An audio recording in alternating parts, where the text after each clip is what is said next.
Solapur news 24 मध्ये आपलं स्वागत आहे। आजच्या प्रमुख बातम्यांवर एक नजर टाकूया।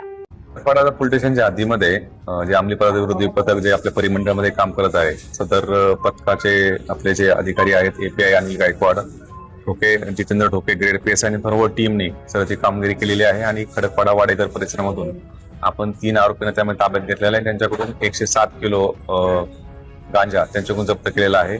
3 जे आरोपी ताब्यात घेतलेले आहेत, या 3 आरोपींचं यापूर्वीच एनडीपीएस गुन्ह्यासंदर्भातलं रेकॉर्ड आहे।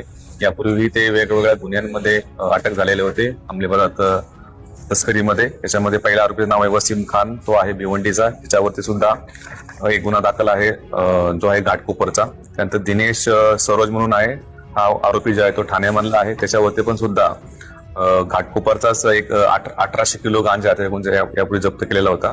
त्यानंतर तिसरा जो आरोपी आहे जो मोहित वर्मा, तो मुलुंड पोलीस स्टेशनचा, याच्यावर सुद्धा मुलुंड पोलीस स्टेशनमध्ये एनडीपीएस गुन्हा दाखल होता। अशा प्रकारची जी कामगिरी जी आहे ती आमच्या पथकाने केलेली आहे। याच्यामध्ये अजूनही कोणते आरोपी आहेत ज्यांनी हा माल इथं सप्लाय केला होता आणि ह्या साखळीमध्ये इतरही काही आरोपी असू शकतात, त्या अनुषंगाने आमचा तपास सुरू आहे।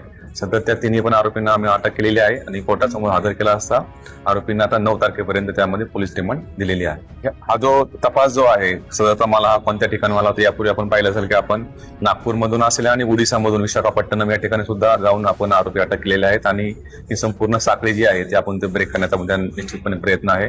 या प्रकरणामध्ये सुद्धा हा माल सदरचा माल कुठून आला होता, कोणत्या ठिकाणी घेऊन जाणार होते आणि इतरही कोणकोणते याच्यामध्ये सहभागी आहेत हे पूर्णपणे आपण साखळी याच्याकडून तपास करून पूर्ण करणार आहोत, जेणेकरून हे पूर्ण रॅकेट जे आहे आपल्या त्या रॅकेटच्या मध्ये आपल्याला मुळापर्यंत जाता येईल।